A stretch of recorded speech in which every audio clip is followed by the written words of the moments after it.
bénis de partout où vous êtes et que la grâce de celui qui vit dans le lieu le plus élevé vous soit abondamment multipliée. Je suis le vôtre, pasteur Ben Yahweh Adolphe, et je rappelle ici que nous sommes dans nos 12 jours de prière, possession 2022. Nous prenons le temps de prier en vue de prendre possession de cette année qui déjà nous ouvre ses horizons. Bienvenue à ce programme, et si vous êtes déjà connecté et que le son est impeccable, prière donc de partager la diffusion pour permettre à ce que vos amis puissent également aussi se connecter, partager dans le groupe, notifier quelques de vos familles, de vos amis, mais également aussi prière de partager sur votre profil pour nous aider à atteindre plus de personnes. Nous allons très rapidement prendre deux passages bibliques. D'abord, le premier, c'est dans Éphésiens chapitre 4, le verset 7 jusqu'au verset 16, que je vais très rapidement lire. Éphésiens chapitre 4, le verset 7 jusqu'au verset 16. Je vais très rapidement lire. Il est écrit: mais à chacun de nous, la grâce a été donnée selon la mesure du don de Christ. C'est pourquoi il est dit, étant monté dans les hauteurs, il a émené captif, il a fait de dons aux hommes. Souligner le don aux hommes. Or, que signifie il est monté, sinon qu'il est aussi descendu dans les régions inférieures de la terre? Le verset 10. Celui qui est descendu, c'est le même qui est monté au-dessus de tout le cieux afin de remplir toutes choses.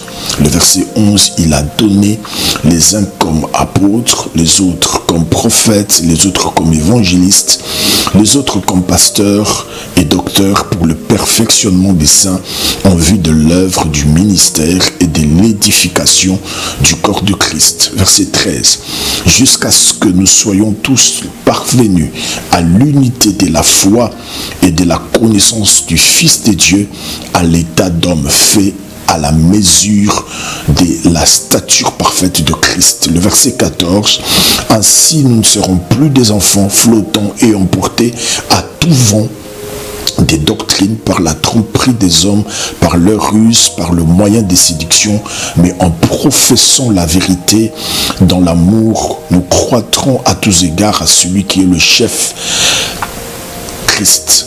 C'est de lui et grâce à tout le lien de son assistance que tout le corps bien coordonné en formant un solide ensemblage tire son croissement selon la force qui lui convient à chacune de ses parties et s'édifie lui-même dans l'amour. Nous prenons des Corinthiens, nous allons lire aussi des Corinthiens. Nous sommes dans le chapitre 11, nous lirons à partir du verset 23 jusqu'au verset 28. Je lis au nom de Jésus-Christ de Nazareth. 2 Corinthiens, chapitre 11, comme je l'ai si bien dit, nous allons lire à partir du verset 23 jusqu'au verset 28. Je lis au nom de Jésus-Christ de Nazareth. Sont-ils ministres de Christ? Je parle en termes extravagants. Je le suis plus encore. Par le travaux, bien sûr, par le coup, bien plus. Bien plus. Par le travaux, bien plus. Par le coup, bien plus. Par les emprisonnements, bien plus. Souvent en danger de mort. 5 fois j'ai reçu des Juifs 40 coups moins 1. 3 fois j'ai été battu de verges. 1 fois j'ai été lapidé 3 fois. J'ai fait naufrage. J'ai passé un jour et une nuit dans l'abîme, fréquemment en voyage. J'ai été en péril sur le fleuve, en péril de la part des brigands, en péril de la part de ceux de ma nation, en péril de la part de païens, en péril dans le ville, en péril dans le désert, en péril dans la mer, en péril parmi les faux frères. J'ai été dans le travail et dans la peine, exposé à de nombreuses veilles, à la faim et à la soif, à des jeûnes multipliés, au froid et à la nudité. Verset 28 pour terminer. Et sans parler d'autre chose, je suis assiégé chaque jour par le souci de me que me donnent toutes les églises. Père, bénis ta parole. Il est écrit dans leur détresse, ils crièrent à l'Éternel, et l'Éternel envoya sa parole, et sa parole le guérit. Je prie alors que je prends la parole, Seigneur, pour communiquer à ton peuple ta pensée. Prière que ton esprit, ô Dieu, alléluia, se saisisse de chaque mot, de chacune des phrases qui sortent de ma bouche, de donner à cela un autre écho, afin de pouvoir atteindre, Seigneur, tes serviteurs et tes servantes, tes enfants de partout où ils sont. Au nom de Jésus. Amen. Je rappelle donc que nous parlons de vaincre le chasseur des têtes. Nous avons le premier, le deuxième, le troisième, le quatrième jour expliqué, parlé de beaucoup de choses, mais permettez que ce soir, nous puissions parler justement des hommes, des caractéristiques des hommes qui sont en quelque sorte ciblés par l'archi-séducteur, par l'ennemi. Qui sont ces personnes? Parce que, en parlant déjà de cet enseignement le premier jour, nous avons vu ce texte de David, cette prière que fait David en disant « Seigneur, protège ma tête au jour du combat ». Nous avons parlé de la tête, non pas seulement comme cette personne que Dieu place au devant pour conduire les autres. Comme quelqu'un a dit, souvent Dieu choisit un homme pour sauver des hommes. Mais nous avons parlé aussi de la tête comme une position que Dieu octroie à un homme. Et cela dans sa haute discrétion, Dieu décide de choisir un homme ou une femme et de le mettre justement à la tête. Et nous avons dit que ce sont des places que les hommes eux-mêmes sont incapables de se choisir. Ce n'est pas un homme lui-même de se décider d'être à la tête des autres, c'est Dieu lui-même qui décide. Il place des leaders dans chaque sphère, il place des leaders dans des familles, il place des leaders dans des villes, il place des leaders dans des nations, il place des hommes selon sa haute discrétion.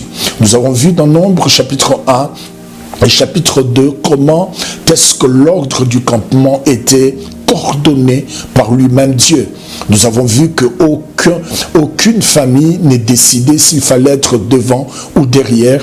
Eh bien, c'était Dieu lui-même qui décidait. D'abord, dans Nombre 1, il instruit comment Moïse de faire les dénombrements et de prendre tous les jeunes qui avaient plus de 20 ans en âge de porter les armes et de constituer justement le corps d'armée qui allait accompagner les tribus qui allaient être à la tête justement de la marche d'Israël dans le désert. Et voyez-vous, bien-aimés, que Dieu va placer devant la tribu de Juda, la tribu d'Issachar et la tribu de Zabulon à être à la tête justement. Pourquoi? Parce que Dieu lui-même savait que quand l'ennemi voudrait attaquer la troupe d'Israël, eh bien l'ennemi s'attaquera premièrement d'abord à la tête.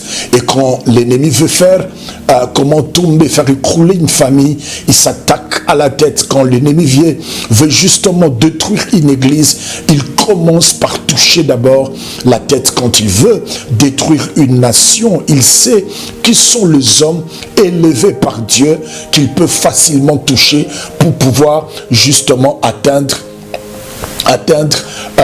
ses objectifs. Nous allons parler de ces choses et j'ose croire que Dieu va visiter encore plus d'une personne ce soir. Ainsi, je vous prie, s'il vous plaît, de pouvoir partager la diffusion à plus de personnes pour nous aider à atteindre plus de personnes et que les sons de la trompette que nous apportons ce soir atteignent plus de personnes de partout où ils peuvent être connectés. Nous venons de lire avec vous Éphésiens chapitre 4, le verset 7 jusqu'au verset 16, mais aussi des Corinthiens chapitre 11, le verset 23 jusqu'au verset 28. Commençons d'abord par Éphésiens chapitre 4, le verset 7 jusqu'au verset 16. Deux versets m'ont ici interpellé. Le premier, c'est d'abord le verset 7. J'aimerais faire cette lecture avec vous, le verset 7 et le verset 8. Il est dit, mais à chacun de nous, la grâce a été donnée selon la mesure du don de Christ. C'est pourquoi il est dit, étant monté dans les hauteurs, il a amené des captifs et a fait des dons aux hommes, des dons aux hommes. Soulignez cela. Le verset 16 dit, c'est de lui et grâce à tous, tout le lien de son assistance, que tout le corps bien coordonné en formant un solide ensemblage tire son accroissement selon la force qui convient à chacun de ses parties et s'édifie lui-même dans l'amour. J'aimerais commencer à introduire mon enseignement en vous partageant quelque chose. Je travaille moi-même dans les séculiers, dans une société de transport. Pour être plus précis, la ligne ferroviaire, et le train arrive pour être inspecté à 19h30 et à 20h je commence mon travail pour bien le finir à 5h du matin. Bref, je travaille la nuit entre 20h et 5h du matin. Et ce que j'ai remarqué, c'est quoi? C'est qu'au cours de mon travail la nuit, différents services passent. Je ne suis pas le seul service. Il y a dans mon service aussi, je ne suis pas le seul, mais il y a différents services qui comme cela passent. Chacun de ces services a un travail à faire sur le train. Le train qui va quitter à 5h, à 5h30. Et j'ai pu remarquer aussi que personne et aucun autre service s'hasarde justement à faire le travail de notre service. Donc, on se limite que là où, on ne se limite qu'à son travail. Et les différents services passent la nuit. Vous pouvez en compter plus de vingtaines de services qui passent pour inspecter, pour ceci, pour cela. D'autres vont voir le frein, d'autres vont voir beaucoup de choses.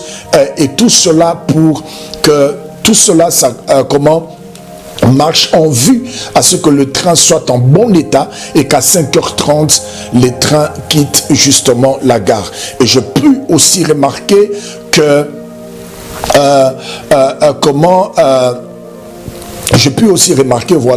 que toute la technologie, le côté électronique, s'il faut le dire ainsi, du train est concentré sur du côté de la tête, parce que l'on sait que si quelqu'un veut faire dérailler un train, eh ben, il n'a justement qu'à toucher la tête. Mais ce sont tous ces services qui s'accordent, bien sûr. En une nuit, j'inspecte au-delà de 16 à 18 ans dans mon travail. Mais je peux vous dire que chaque service qui travaille permet justement à la société de pouvoir tourner. Ce n'est pas seulement le conducteur qui vient, le conducteur, je ne sais pas comment ça s'appelle en français, parce qu'en finnois c'est en même temps très compliqué, mais seulement ce n'est pas à lui seul que revient tout le travail, c'est-à-dire bien avant qu'il arrive le matin pour prendre les commandes, déjà la nuit différents services ont donc pris ont donc fait leur travail et qui ont permis justement à ce que le train puisse être en bon état. Et c'est exactement ce que explique l'apôtre dans le verset 16 quand vous lisez ce texte. C'est d'une importance capitale. Il dit, c'est de lui, grâce à tout le lien de son assistance, que tout le corps bien coordonné en formant un solide ensemblage tire son accroissement selon la force qui convient à chacun de ses parties et s'édifie lui-même dans l'amour. Mais aussi le verset 8 qui m'a beaucoup parlé avant, bien sûr, que nous puissions prendre le taureau sur ce corps. Le verset 8, c'est pourquoi il est dit, étant monté dans les hauteurs, il a emmené des captifs et il a fait des dons aux hommes. L'apôtre Paul est très clair, écrivant l'église d'Éphèse, il dit, il a fait des dons aux hommes. Il a fait des dons aux hommes, des dons pour une génération, des dons pour des familles, des dons pour des villes. Il a fait des dons. Il a fait des dons pour l'église. Il a fait des dons aux hommes.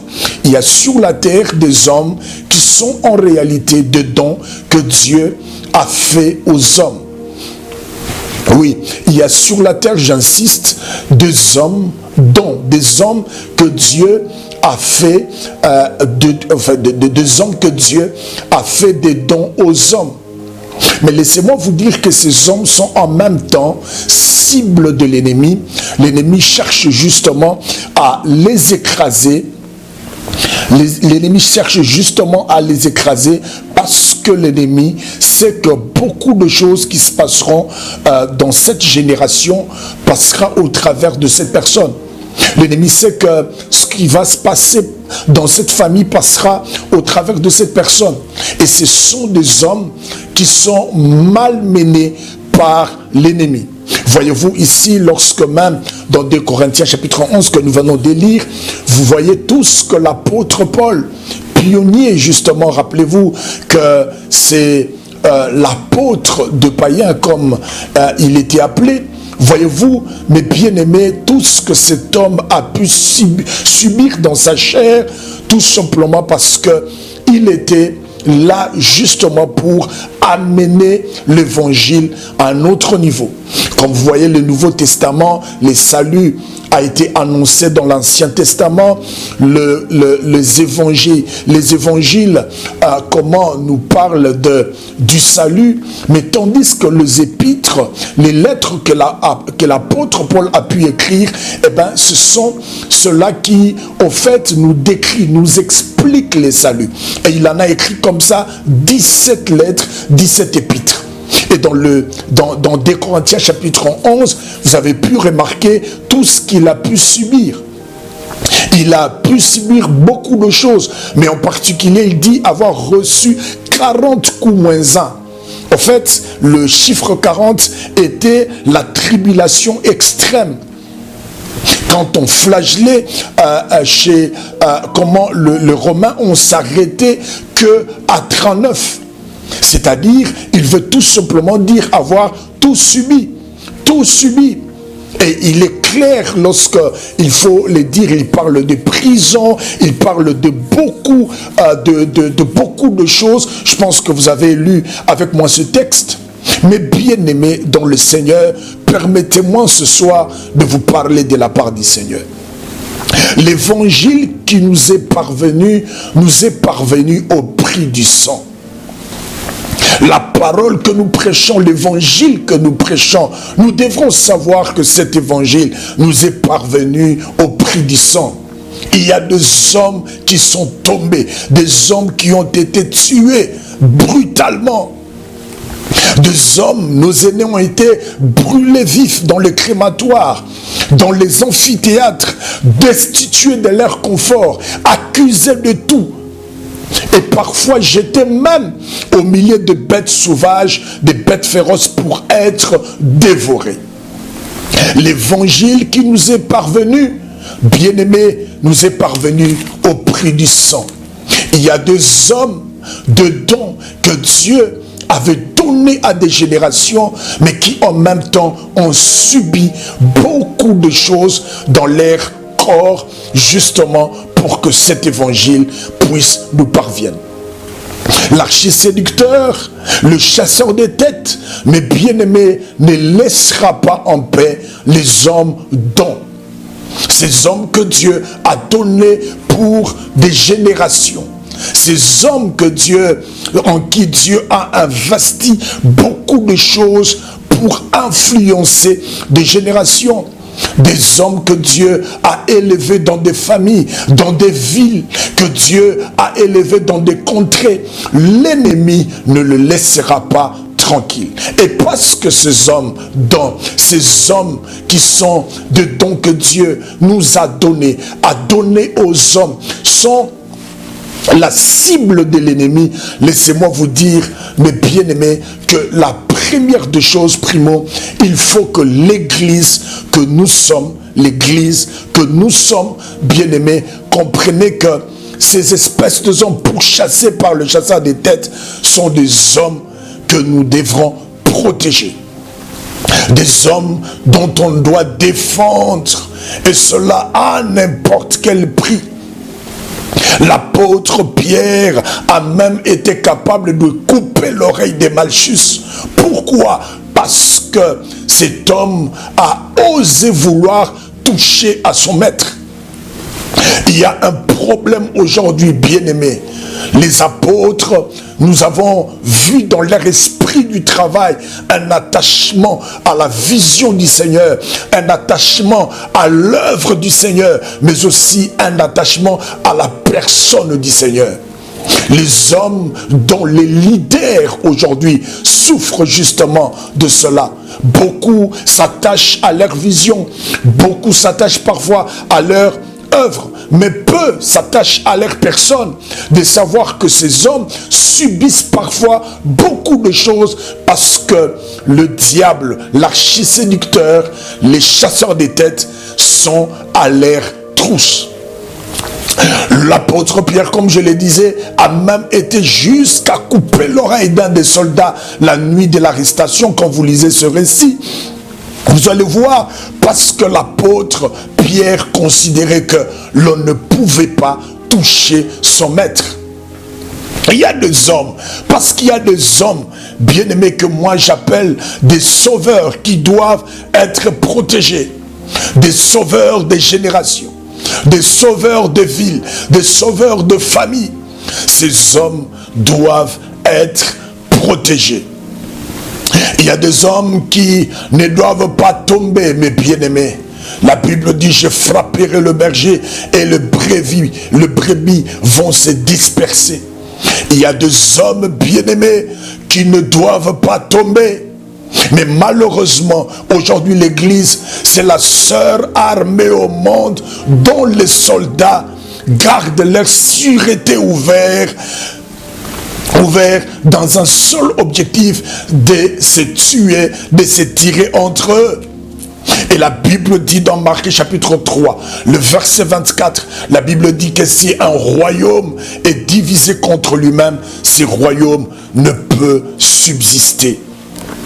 Des générations aujourd'hui sont à la merci de l'archiséducteur, car le sentinelle que nous sommes, le sentinelle que nous sommes, le veilleur que nous sommes en train de nous battre encore entre nous. Nous sommes encore en train de parfois même oser jusqu'à tirer sur nos propres généraux. Laissez-moi vous dire, mes bien-aimés, qu'aujourd'hui, il y a des villes entières contrôlées par l'ennemi, des villes entières livrées entre les mains de l'archiséducteur. Tout simplement parce que ceux qui doivent veiller, ceux qui doivent travailler, sont encore occupés à autre chose, à d'autres choses. Des familles entières qui sont aujourd'hui détruites. Tout simplement parce que dans cette famille, beaucoup ne discernent pas que cet homme ou cette femme est un don que Dieu nous a donné. Dans chaque famille, dans chaque génération, dans chacune des nations, Dieu donne des hommes dons. Et si ces hommes bien-aimés sont écrasés, détruits, il faudrait encore attendre longtemps pour pouvoir se réveiller. Aujourd'hui, permettez-moi de vous dire que le diable est en vacances. Pourquoi il est en vacances? C'est parce que son travail, sa mission, telle que décrite dans Jean chapitre 10, le verset 10, sa mission est soigneusement exécutée par le chrétien. Le diable est en vacances. Le diable est en vacances parce que les veilleurs ne veillent pas. Le diable est en vacances. Pourquoi? Parce que les sentinelles ne veillent pas. Pourquoi? Parce que ceux qui doivent prier ne prient pas. Bien-aimés, laissez-moi vous dire que les hommes appelés par Dieu, ces hommes que j'appelle de dons, ne doivent pas tomber. Laisser ces hommes tomber nous coûteront beaucoup de choses. Nous coûtera beaucoup de choses. Et aujourd'hui, il y a des hommes qui continuent à tomber de dons que Dieu a donnés à l'église. Mais ces hommes sont en train de tomber et tous nous sommes là en train de regarder. Mais bien aimés, ces hommes dont je parle ici, qui sont en réalité des cibles de l'ennemi, sont choisis par Dieu, et cela dans sa haute discrétion, selon ses critères, dont nul homme ne peut par son par son cerveau qui ne pèse qu'autour de 1,5 kg, peut contredire le tout-puissant El Shaddai. Personne ne peut contredire El Shaddai, le Tout-Puissant, d'avoir porté son choix sur un homme ou sur une femme et d'avoir fait de cet homme ou de cette femme un don pour sa nation, un don pour sa famille, un don pour, bien aimé, sa ville. Ces hommes choisis par Dieu sont-ils imparfaits? Je dis oui. Ces hommes choisis par Dieu ont-ils de défauts? Je dis oui. Ces hommes choisis par Dieu ont-ils de faiblesses? Je dis oui. Ces hommes choisis par Dieu sont-ils saints? Je dis aussi oui, parce que le saint, dans la conception populaire, c'est celui qui a atteint la perfection, mais le saint dans la conception biblique, c'est celui qui est mis à part pour. C'est ainsi que dans toutes les lettres écrites par l'apôtre Paul, il disait aux saints qui sont à Corinthe, aux saints qui sont à Colosse, aux saints qui sont à Éphèse, aux saints qui sont à Thessalonique. Ces hommes choisis par Dieu ont certes des défauts, ils ont certes des faiblesses, mais ces hommes ont été sélectionnés par Dieu et choisis par Dieu. Israël est sorti de l'esclavage après 430 ans au lieu de 400 ans. Pourquoi? Parce que tout simplement, ils n'ont pas discerné que Moïse leur avait été envoyé par Dieu comme un don. Dans leur souffrance, dans leur esclavage en Égypte, ils n'ont pas pu discerner que cet homme, Moïse, était choisi par Dieu, envoyé par celui-ci pour leur libération. La Bible dit dans Actes des Apôtres qu'ils n'ont pas su, ils n'ont pas compris que la délivrance leur sera accordée par cet homme Moïse. Refusons tous ensemble que les chasseurs de têtes écrasent les dons que Dieu nous a donnés. Que ces hommes s'écroulent sous nos yeux. Nous refusons cela. Ne prenons pas part à de telles démarches. S'il vous plaît, partagez la diffusion. Aidez plus de personnes à se connecter.